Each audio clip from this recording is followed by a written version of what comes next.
And welcome to HBYOB Brewcast, where tonight,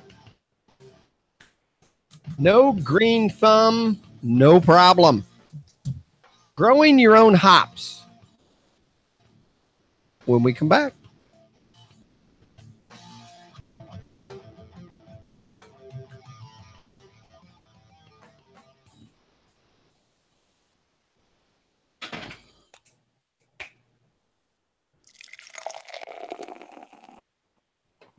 And welcome to HBYOB Brewcast, where we just get together and talk about beer. Tonight, I hope everyone's doing well, because we're going to talk about gardening, I guess. We're going to talk about growing your own hops. What kind of hops, where you can grow them.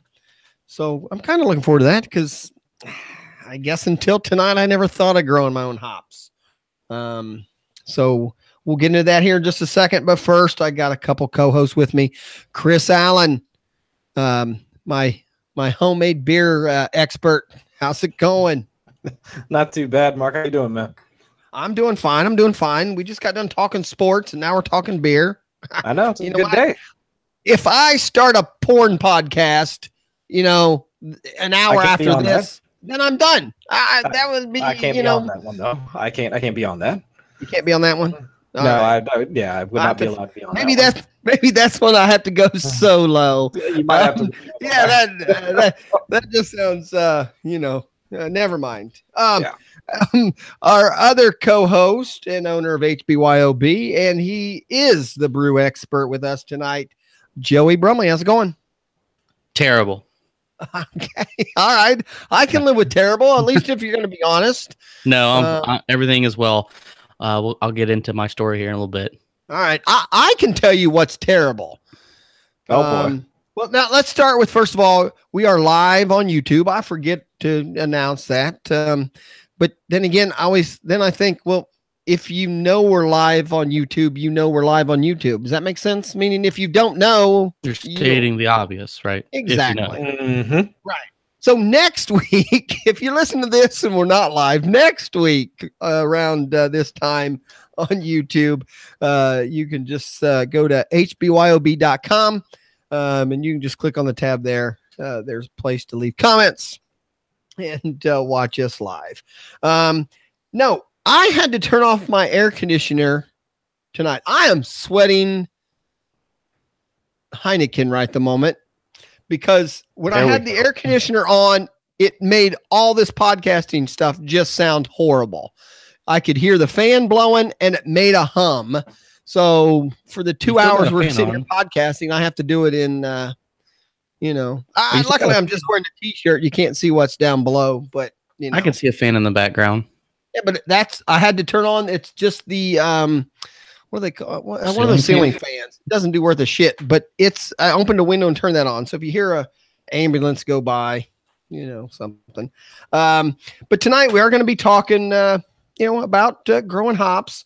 But first, Chris, are you bringing any particular kind of beer to the table tonight? Anything new and exciting? Oh, come on, you guys. Don't remember my, proclamation from last week? Oh. So this is what I'm drinking tonight. Okay. I forgot. Juice Wait with you're the one drinking. You're the one putting something naked in your mouth during the show. But you told me the porn thing was out. All right. I got kale and some apples and oranges and some other nutritious things for me. Some people call that shit superfood, but I'm convinced beer is the superfood. You know what? So is there? All right, we'll get in that in a minute when we talk growing. Never mind. I'll bring it up here in a minute. Joey, what are you allowed to drink tonight? So I am actually drinking a beer that was in a fermenter not even an hour ago. It's my first glass of a beer that I actually made the recipe all by myself. Look at you. I know, so it's probably terrible. I haven't had it. So this is an experiment, meaning you came up with this based on other things you like. So one of the things that I did differently with this beer that I love dry hopping my beers. Almost every single beer, even if it's like a stout, it seems like I dry hop these days. But this time I kind of dry hopped it and I kind of didn't. What I did was, after I cooled my wort down, I put the amount that I normally would dry hop with actually in the fermenter and then racked onto them before I even added my yeast. So usually when you dry hop, you wait for fermentation to complete, then add the hops. But this time I just threw them in. They never hit boiling wort, but I am still getting plenty of aroma from them. Because I'm not the brewer here. We have used that word a few times, and I've actually written it down like 3 different times to bring up the question, and for some reason we skip it. And that's what the hell does dry hop mean? Can you explain that? So dry hopping is basically where you're adding hops to beer. They call it dry hopping because it's after the beer's finished fermenting, usually, or after high craws and is down. It usually sits in there for a week to 2 weeks. You're getting no bitterness from them. You're not even getting much flavor. You're just getting the aroma from the hop. So a lot of the characteristics of the hops, the descriptive words really come out in dry hopping. Almost all IPAs are going to be dry hopped, some pale ales. That's really about the only beer styles that are known for dry hopping. There's exceptions to everything, of course, but I like it because, before I even take a drink of the beer, it's full of aroma, and I like how many different, maybe it's just how many different times during the brewing process can you add hops? Well, I believe Dogfish Head's 60-minute IPA, they continuously add hops the entire time the beer boils. Almost every minute, isn't it? Or something like that? I think they have a hopper that just never stops dumping hops into it. Is that because the flavor changes through time, so they get different characteristics of the hops at different times? So at like 60 minutes, all you're getting from the hop is bitterness. I tell people it almost doesn't even matter the variety you're using, other than you have to know the alpha acids. That's basically the potency of the hop. So at 60 minutes, whether you're using the alpha acids, I had their album in the 70s. Okay. Never mind. I know. Fighting for a name. I'm sorry. I didn't mean to. But basically, if you put 1 ounce of 7% alpha acids, it's equivalent to a half an ounce of 14% alpha acids. So really the volume of hops are really kind of subjective when you're talking 60 minutes. As you get under the 30-minute is where you're still getting plenty of bitterness, but you're starting to get some of the flavor characteristics from the hops. Then at 15 minutes, you're just getting a lot of the flavor from the hops. Then, 5 minutes to none is where you're really starting to just get the aroma from the hops. So it's amazing how you can control how bitter or not bitter a beer is, but yet the amount of hops you add to it really is kind of irrelevant to the overall bitterness of a beer. Dry hopping, which is what we got talking about, is basically just packing the beer full of aroma from the hops. Alpha acids somewhat play a role in it, but it's more or less the characteristics of the hop and the volume you're putting in there, I would say. I saw you take a drink of what just came out of your fermenter. What is your opinion, or what? So I force carb this about not even 45 minutes ago, and I usually don't overcarbonate mine. I usually don't overcarbonate mine when I force carb mine, just because I let it naturally just get the optimum carbonation. Because we can ask Chris, what's it like when you have an overcarbed beer? Oh yeah, whew, yeah. So now, again, because you use these terms, and I know what this one is because I'm not a patient brewer, so I do know what forced carbonation is. But for those people who don't, go ahead. So forced carbonation is basically where, like this beer here I had in my fermentation chamber, but it was cooled down to 35 degrees. So I could cold crash the hops out of the beer. Like you can see, you don't see any hops floating around there. It's because when you cold crash it, all that shit falls to the bottom. So the beer's already cold. Forced carbonating, you need cold beer first, but basically you're force injecting CO2 from a CO2 tank directly into the beer. So I went from flat beer to, carved beer in 2 minutes. Right. Roughly what PSI is required to do that, or does that vary on the beer itself, or just? There's a lot of different methods for it. I used the shake the hell out of it for 1 minute method. The internet will say do it for 5 minutes, but I turn to 30 PSI and shake the heck out of the corny keg for exactly 1 minute, put it in the fridge. Obviously I've shook the crap out of it, so it's probably foamed up in the keg, all the way to the pressure relief valve. And then after about half hour or so, I'll really slowly release the extra headspace of the 30 psi, then hook up my serving pressure line and start pushing beer out the lines. Yeah, I've sat during a sporting event with a corny on the ground and just slowly taking my foot back and forth and just keep rolling around. I don't like doing it. I've never done it in minutes. I guess in my mind, I've always thought, well, I can do it in an hour, get it done. And, during a sporting event, I'll just sit there and roll around on the floor. There's different methods. Some is like set it at 30 psi but don't shake it for 1 day. Then day 2, drop it to like 20 psi. Right. Now, have they done any taste testing? I mean, I don't believe CO2 adds. I've done a lot of research on carbonation and kind of why do we carbonate beverages in the first place. And from all I've been able to gather, carbonation actually sets off a trigger in your head that actually thinks of pain is one of the things. And because of pain, it releases dopamine, and that's why we like it. Other than that, I've never really found any logical explanation of why we carbonate beverages other than just because we can. And I think you're right. I mean, I don't know that you're right or I'm right.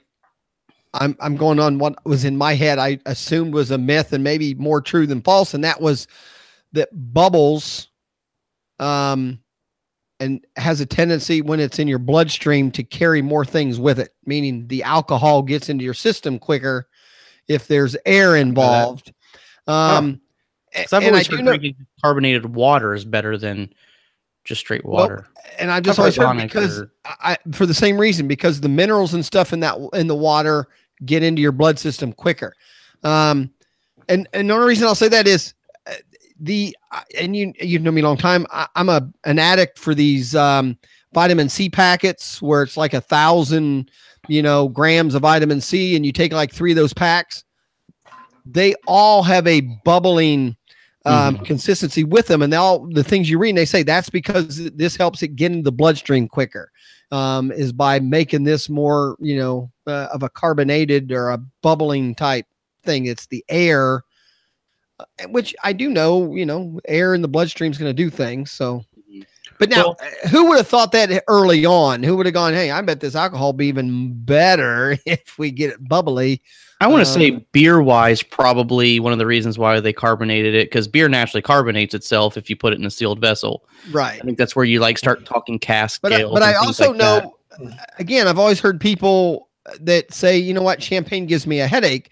But I've always kind of in my mind, based on that stat, that's because if you drink the same amount of champagne as you would wine, you're actually getting more alcohol to your brain quicker, which could give you the headache.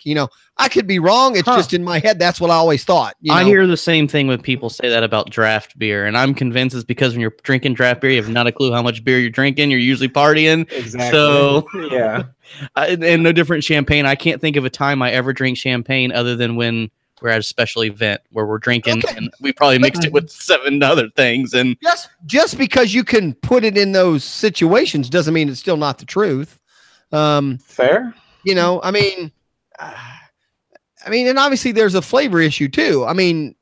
Flat pop and flat beer. I know we don't like it just because we're used to it being carbonated. I know it seems like every time I drink an entire bottle of liquor, I seem to be hungover. I don't know what the deal is with it. It's like right at half a bottle, I'm cool. Whole bottle, I'm done for it. I'm hungover. I don't know what is wrong with it, but it just seems like when I drink an entire bottle of liquor, I always get hungover. I don't know the same thing about champagne and draft beer. But I'm not a hangover person. Yeah. My whole life, I'm not one of those people. And I've had times where I don't have hangovers. Now, I've drank enough where I've gotten sick in the middle of the night. I have woke up and the room was spinning and I'm had issues. The worst. But I have never got up the next morning and went, oh, what did I mean? I would say not headache wise, not I'm just not. It gets through me fairly quickly. I don't honestly. If it ain't, I drink like a cup of coffee in the morning, maybe a soda with lunch, and then a few beers with dinner. And I don't really drink any liquids in between. I mean, if it's not caffeinated or got alcohol, and I really don't drink. Your family has a water drinking problem. But that being said, I probably would say I get hangovers a lot because I get severely dehydrated when I drink too many beers because I'm not hydrated properly. And I would say people who stay fully hydrated probably don't really suffer from hangover symptoms nearly as much. That might be me. I mean, I do drink water pretty regularly. I drink. Plus, especially homebrew is really high, and I never remember which one it is, like vitamin C, D, B, A, F. I don't know. One of those vitamins, something, but they say it actually actually helps with the hangover. All right, what is Founders Brewery? Where? What is it? Who? Yeah, where? I don't never heard of it. Founders is probably one of the biggest breweries out there. I would say. What's their main beer? Their breakfast stouts. And the KBS I had the other day was all day IPA. Yeah, they're all day IPA. Well, this is what I'm drinking today is Dirty Bastard Scotch styled ale, and the style they're calling it a wee heavy style. I don't even know what the hell that means. A very, very, very malty beer. Meaning, I mean, I can just smell malt, barley type stuff. It's not a hoppy smell. A very strong beer. It rates pretty high.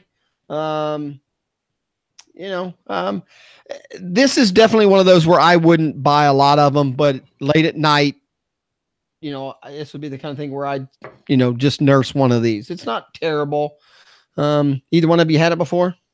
No, never had it before.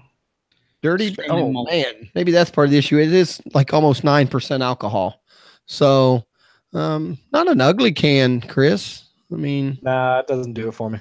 I always thought there was like a picture of a dirty bastard on it. What? It was like a Scottish ale, which I'm not a big fan of. Same. Well, like very almost it's caramel and flavor.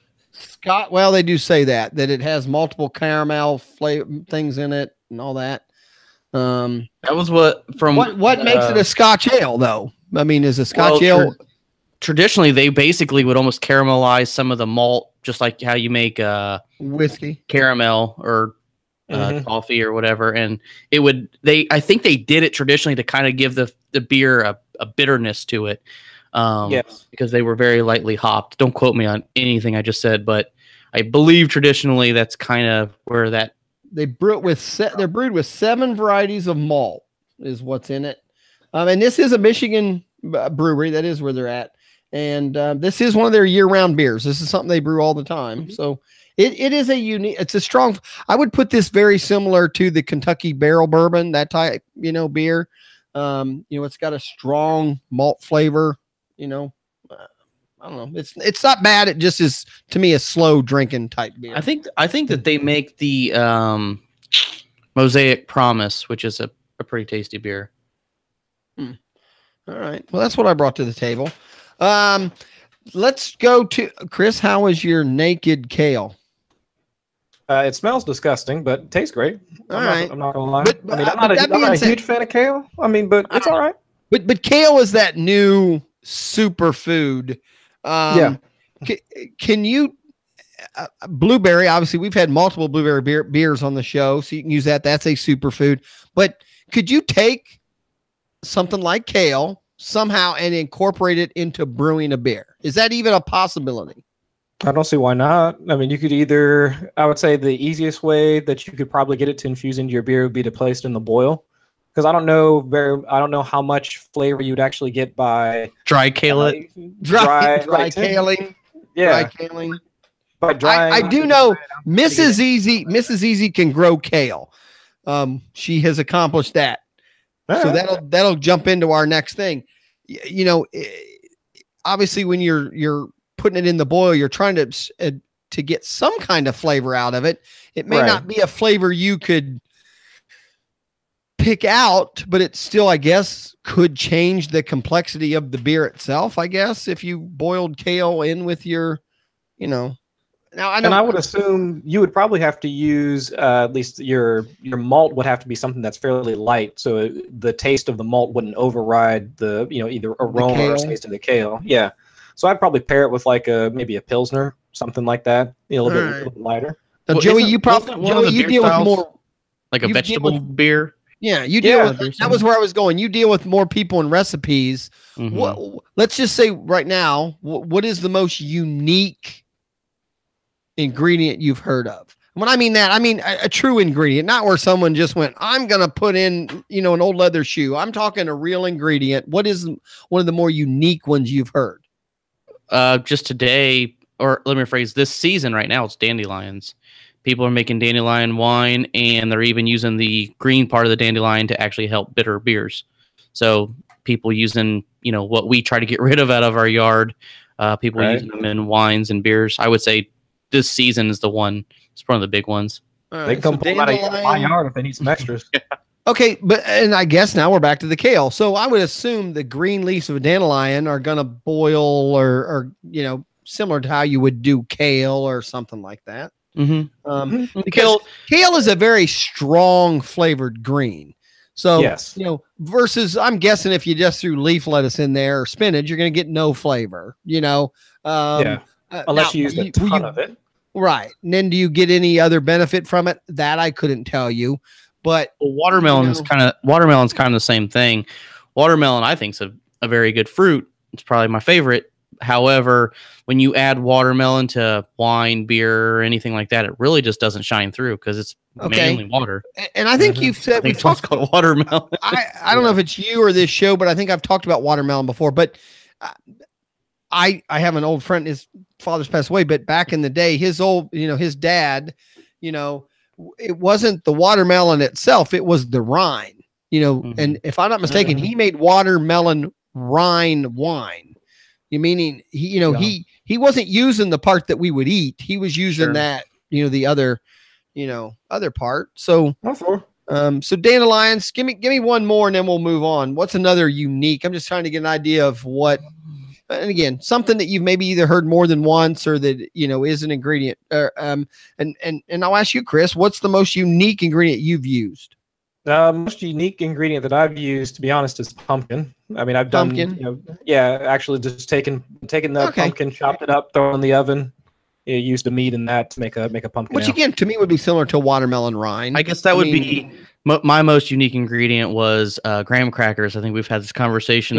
We did have that times. But nowadays, people using cereal is probably one of the more common weird things people are putting in their mash. Whether it's like Lucky Charms or Fruity Pebbles or any of those, a lot of people are putting cereal. Do you think there's a flavor or a benefit, or is the benefit just they can say this was made with Fruity Pebbles? I would say there's probably a benefit because most of that stuff's artificially flavored, so that's not going to ferment out. Like, say, you'll get some of that taste. Yeah, it's going to transfer through. It's not going to ferment because it's artificially flavored. So I would say there's a benefit to using it just for that reason, and probably getting color. Someone used Cocoa Krispies or whatever I forget what they're called. I eat them all the time. I can't even think of it. Cocoa Pebbles. Thank you, Cocoa Pebbles, and it probably would even contribute color to the beer as well. All right. Well, then let's jump in. Going from kale, a superfood to, I'm a believer that now that hops is a superfood because without hops, beer's a lot harder to. Now, I think we've decided, though, hops is not necessarily a necessity ingredient for it to be beer, though, right? It is. No. By definition. Are you? Oh, by definition, yeah, sure. By definition, okay. So you have to have yeast, water. Well, the original beer recipe for it to be beer, and I think Britain, the Puritan laws or whatever they were, was it had to have water, barley, and hops, and nothing else, or it was not considered beer. Then they really later realized that yeast. But we can split hairs all we want. I thought hops came much later for a way to help preserve the beer longer. No, I mean people used what they had. Heather tips was a very popular bittering agent. Dandelion, the greens of dandelions, anything that could basically balance the sweetness of beer, people used. By definition, when they made the definition of beer, it was water. Well, I know. I guess in my mind, what I know about the early recipes of beer and how it was originally made, I guess I can't picture that they were putting hops in it at that point. That it was malt, barley, a yeast and water. I mean, well, I mean, quite honestly, I mean, mead was you can right. have to somewhat kind of break down where did we even start fermenting things, period. Right. And then when did it become beer versus mead or honey wine or something? All right. We're assuming based on the title of this is that you can grow your own hops. Is hops a crop common in the U.S.? I mean, can you grow it anywhere? What kind of, what kind of weather, what kind of situation is best for growing hops? Hops are in the weed family, like literally the marijuana family. Okay, that's where I was going. They are the dandelion. They are in the cannabis family, but where I say they grow similar to weeds like dandelions is they love sun. They don't need a whole lot of water, and they do vine. So you got to build a trellis for them or just something for them to climb, like a fence or something. I mean, they vine kind of like grapes, or I can't think of anything else that vines right now. But tomatoes vine. I mean, cucumbers vine. I mean, there's actually quite a few things that if you let it, will grow up. Well, the difference is with those like cucumbers and tomatoes, they need some type of system to support the fruits that they're dropping, or they'll lay on the ground and rot.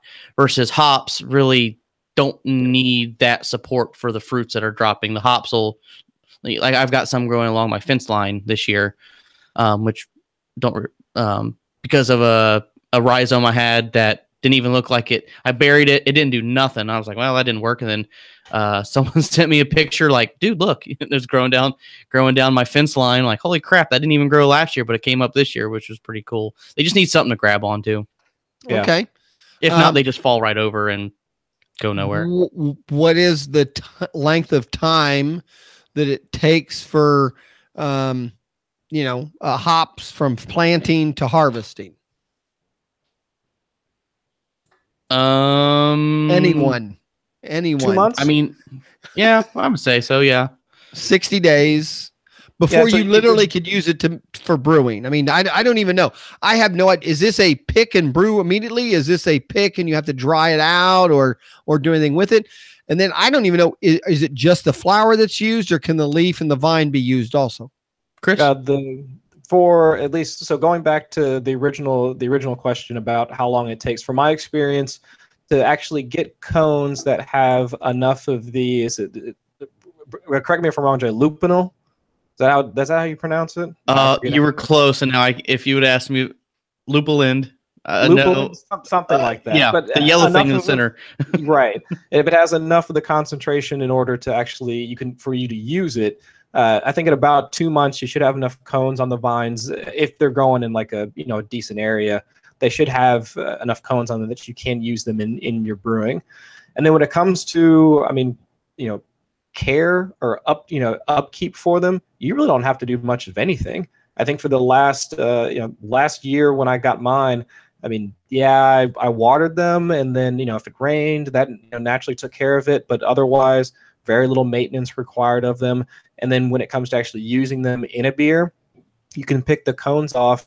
And what I did for mine, because I used a couple last year, the only thing that I did was I just kind of lightly just kind of brushed them off with like a paper towel to get any dust or whatever they might have, because they're just sitting out in the open.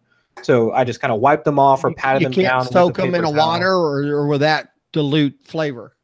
I would assume that would probably pull, because what you're looking for is there's like it almost looks like pollen. If you peel back the cone towards the interior of the cone itself, you'll see like a yellow dust, and that's what you're looking for. That's what gives you the the alpha acids, or like the concentration the bitterness flavor that you get. So I would assume that if you were to kind of clean it off, or put it in water or something, that some of that might Are you go away. Harvesting that dust, or are you using the whole fruit and just the boil is going to bring the dust out? It's a flower. Boil, yeah. Flower, the fruit. Okay. Yeah, but the boil will bring all of that out. So you can just pick the leaves off if you want, and you want to preserve as much of the, I'll just say pollen, because that's what it looks like. You want to preserve as much of that as possible, and then you can put that directly into the boil. Are hops used for anything else? Because I mean, I'm old enough that I thought I'd have heard it by now, but I only ever hear hops is a part of a beer brewing process? I've never heard it used for anything else other than beer making. I mean, Right. So- I've never been to IHOP on a Sunday morning and the lady said, "Hey, this week's special is, we have hop cakes at IHOP." I've Right. never heard of hops being used in anything else. Funeral arrangement, Mother's Day gift. So it is truly only used for brewing. So there are people who are into like medicinal side of things and what plants do. They say that hops something that like a sedative. It makes you drowsy. So there are a lot of things when it comes to I've drunk enough beer where I fell asleep. So there's things like teas. A lot of teas will have hops in them. I actually get a lot of customers that like to buy the whole leaf hops to make pillows for their kids, and they put the hops in them because it's supposed to help kids go to sleep. And so there are medicinal things from hops as well. I've heard they are in the marijuana family. So if you were to smoke them, you would get a very temporary feeling of I've never done it, not going to try it, but I have been told that can happen. But most commonly hops are obviously they were industrialized for beer brewing purposes. And so where is the most common place to see them grown commercially? Along the coast, I would assume. West Coast. Yeah, I mean, like I said, they like sun, but I mean, just today, a customer told me that there's a hop farm in Midway, I think. Midway area. There's one. I thought there was one like maybe a little bit farther north, not too far north, but maybe a couple hours north of us. And then, when you brew and you're dry, let's say we talked earlier about dry hopping. I guess now I've pulled up a few pictures on Google, the cone / pod or whatever. I mean, how many of those do you use in a batch of 5 gallons of beer? So obviously that's recipe dependent. But the general rule of thumb, when you are using homegrown hops, they usually say take however many ounces the recipe calls for and times it by 2 or 3. They aren't as potent as what you're getting, especially when they're pelletized. You're getting lupulin. I think I said it right that time. The lupulin gland is much more concentrated, and than if you are using the whole cones. Is it a perennial plant, meaning once you grow it, it'll just keep coming up every year, or do you have to replant? It comes right back. I didn't have to do anything with mine. I had mine sitting in 2 pepper pots that I put them in last summer. And then this summer, I mean, they were literally sitting in my garage, like during the winter time. And then when we were having those cold fronts coming in, like throughout March and April, they started coming back. 2 plants? How many plants per pot? I'm just trying to get an idea of what does the average home brewer need to grow to, supply them enough hops to brew for a season, let's say. I mean, are you planting 1, 2 plants, 50 plants? And I know you say it's recipe dependent. I'm just trying to get an idea of, I know me and Mrs. Easy can get by on, 3 or 4 tomato plants because the fruit just keeps coming, through the season and blah, blah, blah. So, I'm planting 4 tomato plants. And that's the same. That's the same concept for hops. I mean, once you start, the cones actually start becoming at least, viable for putting them into your homebrew, you pick them as they come in, and then the others start growing in right behind it. Not as fast as tomato plants, but it's the same concept. Now, Joey, so you can get by with a couple plants, I think, for one summer, depending on how often you brew. Joey, people who come into your store that want to know about growing hops, are they wanting to do it to save money, make a better beer, both, or are they just doing it to say, hey, I mean, my beer is even better because I use my own hops? I mean, what is the benefit for the home brewer? I've sold more hops to people who don't even brew than I have people who brewed this year. Not even joking. I think it's just one of those things for brewers. It's just get you one step closer to the hobby. I think most home brewers do it for the novelty of it more than the actual practicality of it. Back to, when we're brewing beers, we're wanting to make top-notch beers, and when we're growing in our backyard, we don't have machinery telling us the alpha acids and everything with it. So I would say most home brewers use them in beers, like you said, Mark, just to say they did, and they take pride in that. But I would say most commonly, more people probably have more hops stuffed away in their freezer than they do in their brews. Like I said, a lot of people, they are cool to watch. They vine really cool. When they grow up the trellis, a lot of people do them for like shade cover and things like that. The people I have them just, like I said, most people who have bought them from me have done it just because they've never even brewed beer. They just call me and go, "Oh, I heard you had rhizomes." Like, "Yep. Can I come pick them up?" And then they ask me how to grow them. And I'm like, "Oh, that's it. That's why I named the podcast that." I mean, like I said, they are in the weed family. And that's what I mean. Like they truly, I guess that could be where we get to, like, how do you even grow them? Or what does it take to grow your own hops? All right. That I was headed there. So you basically are going to get what's referred to as a rhizome, which is basically just a piece of a root is what it looks like. Looks like a twig. Yeah. Some of them, I mean, truly some are like the size of your finger. Some of them, I mean, they're not very big. Typically you'll see these little white shoots coming off of them. All you got to do is seriously get some dirt and take your fingers and make a little hole, maybe an inch or two deep, throw the stick in there, cover it up with dirt like you're burying a goldfish, and you will truly look down and go, "Yep, that's not going to work." And you walk away one day, a couple days or a couple week or two later, you go, "Holy shit!" You'll have these little things growing up. They look like asparagus, is what I think they look like. They look like little asparagus growing up. So it's a thicker vine type thing then. So year one, you'll be lucky to get a harvest. You'll probably have some cones, but probably not enough to do a batch of beer, depending on where you're at. Where I live, I got a lot of shade. I have a lot of trees where I live, so I don't get the greatest harvest from my hops because they don't get a whole lot of sun. But they will be pretty wimpy sized shoots that'll come up. And when they come up, you basically, what you want to do is train them, which basically means you want to build a trellis or something for them to vine up. They love to grow straight up, and they will grow 10, 15 feet vertical if you can. Mm-hmm. So you want to get, I use like baling twine. You want something fibrous. Some people use like hemp rope because it's something fibrous. Get the vines almost feel like Velcro. So you'll train them up, and I won't get into the conversation of counterclockwise or clockwise. But you just slowly start to wrap them up. Now, you don't want more than 3 shoots going to a line. The reason why is because if you let more than that go there, they'll crowd themselves out. They'll vine like hell. The problem is they won't drop the cones because they're too crowded. And that's what we're after. We're after the cones. Now, I mean, you're talking 50 feet high. Do I have to get 15 feet high to harvest, or am I harvesting the cones at a lower level before they grow that? They will drop cones all the way up. Mm-hmm. So you basically, like I said, you want to build your trellis, once you start seeing them establish, and they truly will grow about a foot a day. I mean, when they start growing, they grow fast. And I mean, I actually recommend people grow them in like planter pots, like what Chris was talking about, because I've heard people say that people, when you go to, they get big root systems. And back to, they're in the weed family. They're vicious. They grow back every year. And the people who buy your house after you will hate your guts because they will, if some people grow them alongside their house, they will cover your house. I mean, they are vicious growing.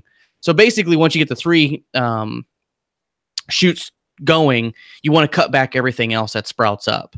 So that's back to, us being hop growers. It's not too much of a mess because, we're maintaining it, versus if you let them just grow wildly, they'll just take over everything. Each year you'll get a better harvest from the year before. 3 to 7 years is basically about the prime season for your hop varieties. And then after 7 years, they'll grow shorter and shorter. And that's when, you'll want to consider just, starting over. But varieties, and is it easier to grow one particular variety than another, or are you just going to grow the variety you need for your beer, or are they all the same? So, I mean, obviously hop varieties differ. I have noticed certain hop varieties in Ohio seem to do better than others. I know Cascade's a very popular hop. However, from just me and some other people I've talked to here in Ohio, doesn't seem like they like to grow that well. My hops, actually, we had a frost and they started growing, and I think they got zapped from the frost. Versus I've got some Northern Brewer rhizomes that just don't care, and they are growing alive and well. They get better and better every year. All right. So someone starting out, you just need a pot, some string. Well, what keeps the string? You obviously have to have the string tied to something, right? 15 feet high up to a wire, or do you have it go up a pole? At least for mine, I took mine and I'd have to get some pictures or something like that. But for mine, I actually took them and ran them along my gutter. I just took a couple of carabiners, attached them to my gutter like every 5 feet or so, and then ran some baling wire that Joey was talking about, and just allowed them to train themselves, go up and across, and so they just roll along the gutter and kind of keep them out of the way that way. And I think it's worked out well, because I've had them for the past. This will be my second season doing it, and I think that's worked well so far. And what kind are you growing?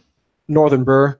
That's why, and as Joey was talking about earlier, even with all the cold weather that we've been having later on into the year, I mean, both my shoots have been coming out without much of an issue. I was actually kind of surprised to see them coming in so quickly, because it was early April, and I went out to my garage, and I didn't even bother putting them outside. And I go out to my garage, and I've got vines on the floor. I mean, and it was I was really shocked to see that. So now that I've got them outside, I mean, they're already up. I think one's at about 6-7 feet. The other one's at about maybe 4 or 5, somewhere in there. But I mean, they've been coming up pretty quickly. So I'm expecting to see some cones here probably within the next few weeks or so, I hope. And then how do you know then they're ready to harvest? Just the cone gets to a certain size? So that's actually a good point. A lot of people say, okay, now the cones are formed. When do I pick them? Honestly, the general rule of thumb I tell people is, what you want to do is you want to take them. They will they'll slightly brown. The leaves will start to brown, and when you pinch them with your finger, they should almost have a crunch to them, like it's tissue paper. Mm-hmm. Once they get kind of crunchy, that's when you basically want to kind of pull them and open them up, and you'll see that yellow lupulin. Now I'm not convinced I'm saying it right. Lupulin gland, and at that point you're good to go. From that point, you can add them directly to your beer, no problems. So they call that wet hopping a beer. Sometimes you'll see on the beer stores, Sierra Nevada, wet hopped pale ale, which basically means they came straight off the vine and into the beer. Then if you want to save them, say long term, a lot of people will take an old window screen from a window. They'll line all the hops across, and they'll sit them on top of a box fan, let the box fan blow to basically dehydrate them for 12 hours. And then you want to package them as an airtight bag as you can, and freezer is the best place to store them. They'll store for about a year. Mm-hmm. And then to be able to take it from there and brew with it, are you ready at that point, or do you have to extract something from the cone? So, I mean, you throw them right in. That's it. Okay. Yeah, so you don't have to do. I mean, you pick them. The extraction process is in the beer making itself. Yep. The beer, them going in your boil, it's gonna pull. Yep. Okay. Just like tea or anything else. Yeah, you would put them in the same way that you would put the pellets in, and it will extract the oils as it normally would, once it gets into the boil. Yep. All right. So, and then as far as looking into the next season, you just want to cut down at the base, so that if it does freeze, it doesn't zap your root system. When you say the base, all the way at the ground? Yep. Just cut them once they've pretty much, like I said, if you're lucky, you'll harvest them 2, maybe 3 times a year. But after that, like I said, once they're done for the season, just cut them right at the ground level, and nothing. They'll just come back next year, no problem. Like I said, that's the reason why I like growing hops is, I mean, you don't have to be, a farmer or know what you're doing. I mean, they'll grow. They're fun. Like I said, as far as homebrewers goes, I think it's more of a novelty thing than a practicality thing, but maybe I'm wrong. I don't hear a whole lot of people saying, oh, I grew my hops so I didn't have to buy hops for the next year. And that's another thing a lot of recipes do call for is, they recommend that you still use your bittering additions with just pellets you buy from a homebrew store. And that was my next question. Just because they're not as in your store, do you carry both? I mean, can I come in your store and buy a cone? Yeah. Yep. Okay. So you do sell it that way. I've just always seen the pellets. I didn't even, I guess in my mind, never thought of buying cones, or that that it was something I could buy. So there's a local brewery that buys a lot of whole leaf hops from me. So I typically do always carry them. You don't always see them in the front, but I do always carry whole leaf. I had a whole bunch of varieties for a while. They just didn't sell. But I do almost always have Cascade and whole leaf hops. All right. And then how do you keep them fresh there in the store?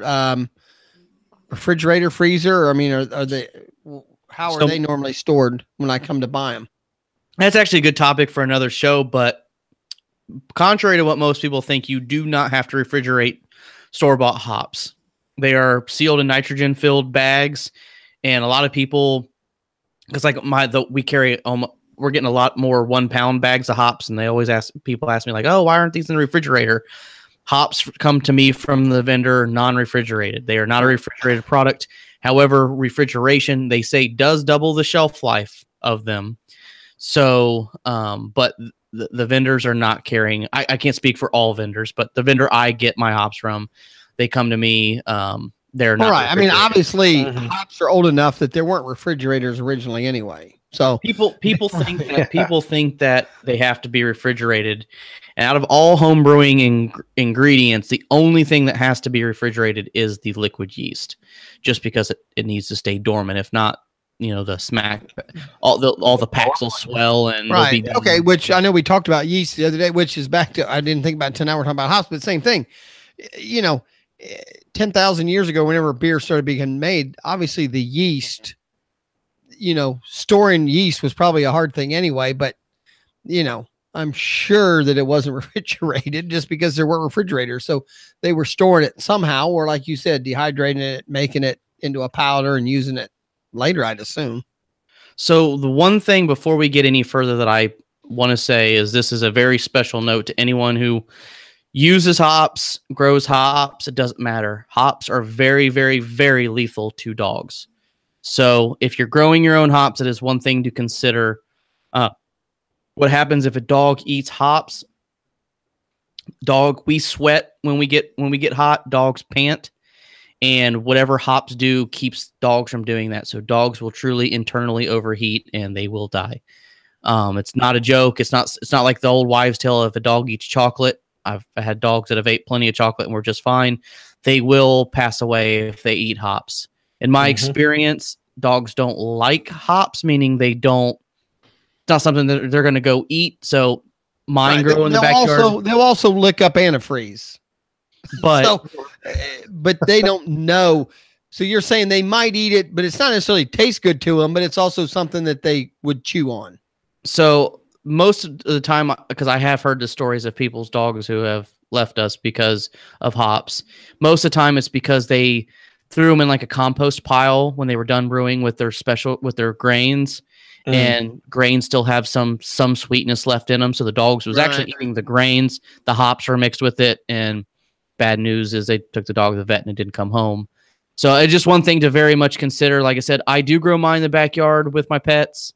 Back to they do vine up. I daily go out there and just make sure they don't fall on the ground. It's not like an apple tree or something where you'll get a bunch of. The cone has to be picked. It's not going to drop off. It shouldn't drop off. It should not drop off.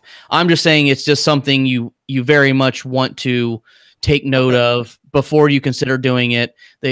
I just don't want to be responsible for anyone losing a pet because it is a very serious thing. And I just highly recommend if it does turn you off from growing hops, it is something to consider. That's why with mine, I wound up actually placing both my pots in my front yard because we normally let our dogs out into the backyard because I didn't want that same thing to happen, at least for us. So it was before I even planted them, or actually shortly after I planted them, because obviously there was no vine attached or any shoots or any vines that I had to deal with. It was where I was going to position the pots was something that I had to consider before I even put them outside. Because it is something that you have to take into account. Okay. I mean, I would not have known, but that being said, I have had a dog's stomach pumped because it ate a bag of chocolate chips. Not just a few chocolate chips, not a little bit of a Hershey bar. It ate like 3/4 of a pound. And this dog had chocolate coming out of every orifice of its body. So, I mean, and as soon as I called the vet, it said, what kind of dog? How much does it weigh? How much chocolate? Bring it in right now. I mean, the dog was panting, like Joey just said. The dog was struggling breathing. Now, I'm guessing if we'd ate our body weight in chocolate, we'll have trouble breathing also. So I agree that it's a thing. But yes, when we caught the dog, it had eaten the whole, the whole bag of chocolate chips. We had a pound. We had a Dalmatian that ate a 5-pound bag of Hershey Kisses, and the next morning it threw up a big pile of tin foil. The chocolate went right through. It was the foil. The foil was what came back up. I'm guessing the entire little piece of paper bag of Hershey Kisses. The little piece of paper that said Kisses, that probably went right through. Yeah, that went through too. No problem. Crayons and tin foil was that dog's Achilles. All right. So the last thing on growing hops would be a new brew person. Is this something you would tell them to skip for a while, become, get brewing down, then work on, growing your own hops and your own corn? I mean, is this something, if someone just comes and say, hey, I never brewed before and I want to grow my hops, is that a good thing? Or would you say, hey, get the brewing process down first, then let's work on? I don't think it really does not matter. This doesn't matter. I don't think it really matters. No, I think again goes back to, we've had this conversation a zillion times, but like the Mr. Beer Kit, I've actually had some people get into brewing because they'll come in the store and go, I just bought this property, has a bunch of acres, and they're growing hops on it. I've got all these hops. What do I do with them? So they've actually got into home brewing because it's like, I've got all these hops. Just like a lot of people get into winemaking because they have their own bees or, grapes. Or, a lot of people. But so, I mean, is it to win a competition? Do you need to grow your own hops? Nope. Is it fun? I think so. Back to, I have a garden and some different things. To me, it was just an extension of, hey, I'm in this hobby. It puts me one step closer to saying, I made this beer. Not only did I make this beer from scratch, I made it with my own grown ingredients. Right. I mean, it's just kind of a cool. Just so, because we're on the hops. What other ingredient other than hops could you do yourself? Obviously, if you do corn or you want to do malt, barley, but I would assume in Ohio, does that even happen? So yeah, there's people who grow barley here in Ohio. I would say barley would be one that I would like to do. And then the last one would be just basically harvesting your own yeast. And that is one thing I've never done. And I've actually, someone the other day told me that they did, you get a couple bottles of, they were doing it from Bell's Two Hearted Ale, where you leave just a little bit of drags from like a 6-pack and you pour it in, make a starter, build up a starter, and you don't even need your own yeast. That's pretty cool. I definitely need to do that. Just never got around to it. Sounds like a show we'll do in a couple of years. Yep. That'd be fun. All right. I mean, again, it's like anything with a hobby. You can start, like I said, with a Mr. Beer Kit. You can start with brewing your own beer with the ingredients you get at a grocery store, or you can obviously, critique, every step of the way and control it and, or, adjust it to your own thing. But I'd assume the home brewer, though, growing his own hops or something like that, is consistency more of an issue? I mean, every year, is the hop I grow going to have the same similarities to it, or will I have to make a recipe each season and go, all right, this is too bittery, so next time use less? I mean, is the hops going to change from one year to another, even though it's the same plant? The same plant, yes, but then the alpha acid, since you're not really going to be able to calculate, what percentage of bitterness you're going to have, that might change like year over year. So that might be something that you might have to take into account, like before you put that in. Right. But at least you have the same variety, right? It's just that instead of if you went to HBYOB and pulled a packet out of and it said on the front 7% alpha acids, and every packet that you got would have 7% alpha acids. Well, if you're growing them at home, you're probably going to have one year might be 6.7, the next year it'll be 6.9. If it's a fourth, fifth, or sixth year, it might start scaling back a little bit. It might change here and there like over the years, but at least again, you will still have that same variety as you use them. And that's even the hops we get at the store, even the exact same variety, the alpha acids change on them from shipment to shipment that I get. But as a brewer with certain brewing calculators, you can adjust your recipe to those, even the most, minute variances with the different alpha acids of the hops. So, I mean, you can even tweak your recipe to it.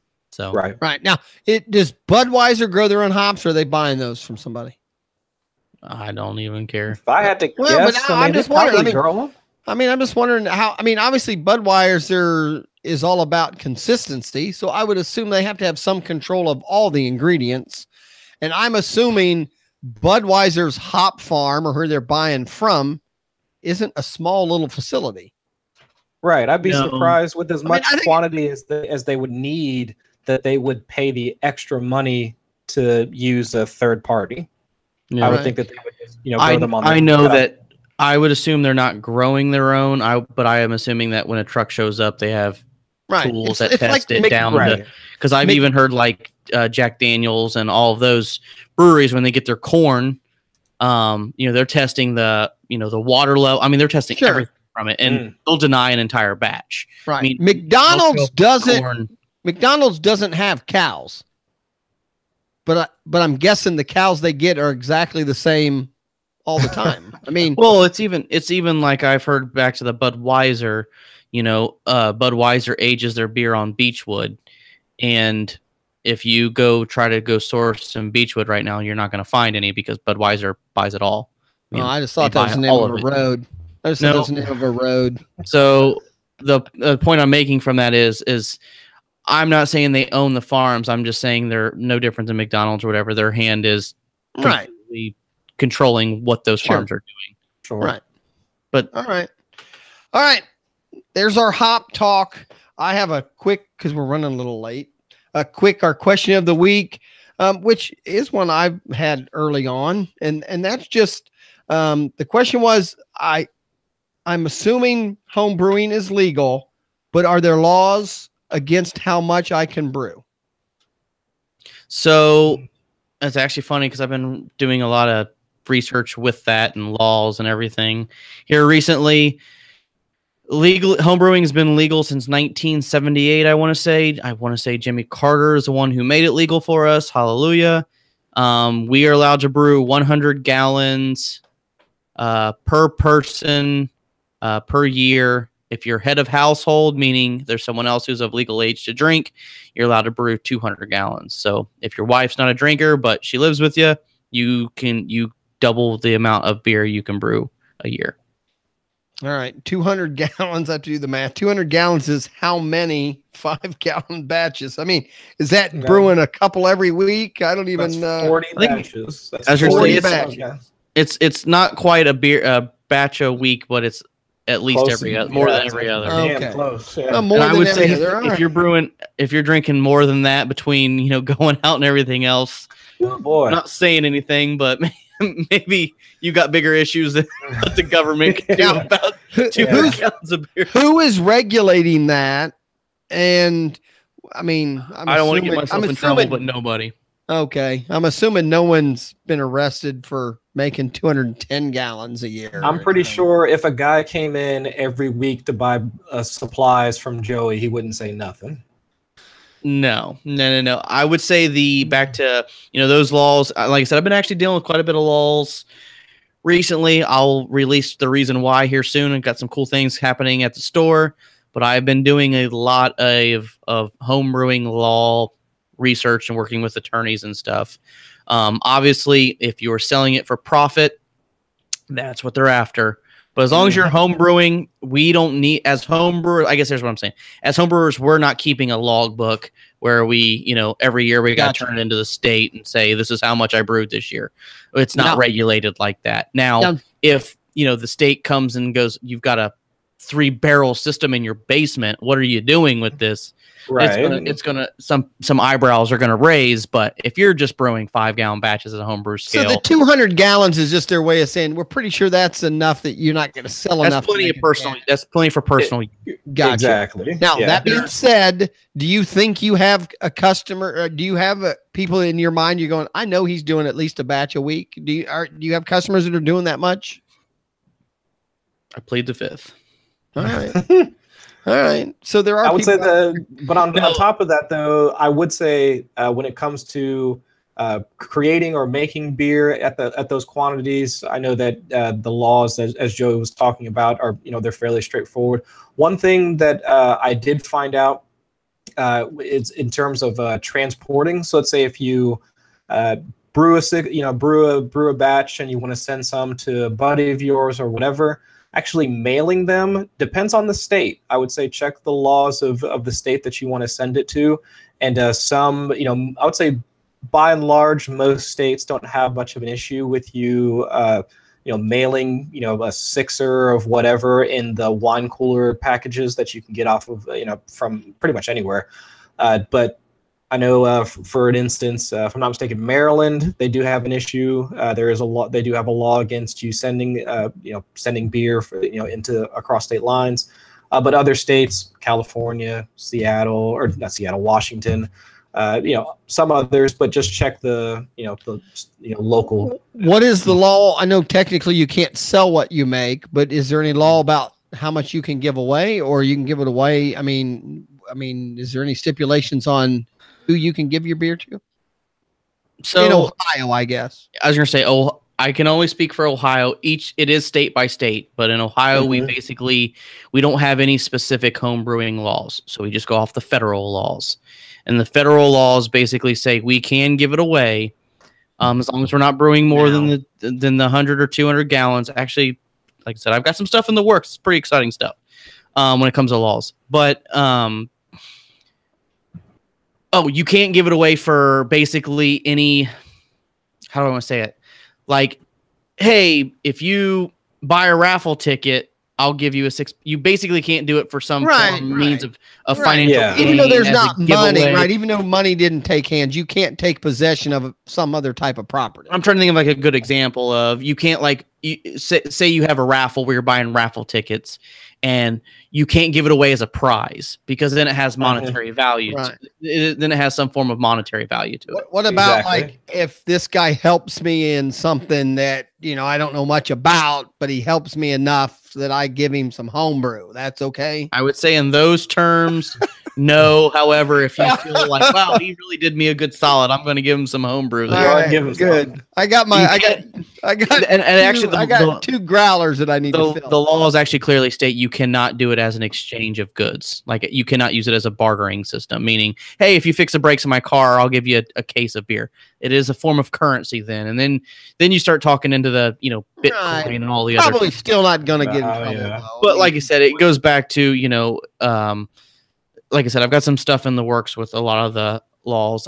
And back to most states are actually very, they're working with the laws. They realize, like I said, the ones we're working with are that it's gotten more popular. 1978, and now with the popularity of craft beer and home brewing in general, they realize we really need to put some better definitions on some of these laws. So I will actually probably in the short term, you may hear my name because I'm going to be working to get those laws addressed so that there are more clear-cut rules. And not to mention, it helps us as homebrewers because the state wants us to be a community and spread home brewing. We just need some better laws on the books. All right. And hey, we're going to have gambling. I mean, sports. But I wrote that down for us to talk about sports gambling, but in our sports podcast. News. Yeah, cool. It's huge news. It's huge news, actually. But maybe poker's coming down the pipe now that I wish. I wouldn't hold my breath on that one. All right. Chris, give me a quick, How are you doing preparing for your run? Where can people find you? All right. Well, we just did our first run this past weekend. Went down with actually Joey's wife and also my wife. We were down for a walk and a 5K run. Didn't do too bad. I think it was just over 26 minutes, so I was happy at least for first shot. For the 5K. Yeah, 5K 26. Okay. Yeah, 26 minutes. So wasn't too disappointed in that. So we got another race coming up here in a couple weeks. So yeah, no beer until after that race. All right. And where can people find you out there? Come find me on Twitter at Chris Allen FFWX. All right, Joey, HBYOB.com. Anything? You just said you got things coming in the pipe. Anything special going on in the store that customers need to know about? And other than the website, get the hop rhizomes while they last. That's about all I got going on. And again, HBYOB.com is where you can get a hold of you, the Twitter account. Leave a comment, leave a question for the show. What about Sunday? Join us in the chat room. And only because I heard you talk earlier, is this your weekend to enter your contest beer? Oh, yes. Yeah, completely forgot about that. Saturday, if there's any folks that are in the Cincinnati area, I'll be at Rheingeist for the homebrew competition that's there. So I've got an entry. Joey's got an entry that he insists is going to win. And from the rules, they actually said that the winner of the competition, Rheingeist, will actually brew that beer or brew their recipe on site. So when you're drinking an IPA here in a couple of months, you'll know it was my recipe. It's that simple. All right, there you go, guys. You got. I'm assuming if you haven't brewed by now, you're going to have trouble getting it in by this weekend. But, yeah, entry's closed. If you just want to go down to the show, are these shows something that's open to the public? Yes, from what I understand, I think the early morning is when the judges are doing the scoring. I think that's closed to just like the competitors and the judges. But I think the awards ceremony that's in like the early afternoon, like I think around 2:00, I think that's open to whomever. All right. And this is Easy Kill. You can catch me at Easy Kill on Twitter, EasyKill at afantasyfan.com. Again, we'll see you here next Tuesday live on YouTube, Spreaker. Just do a search for HBYOB or go to the HBYOB.com. And again, everybody, we appreciate you for coming out tonight. We'll see you next week. All of you, say goodnight.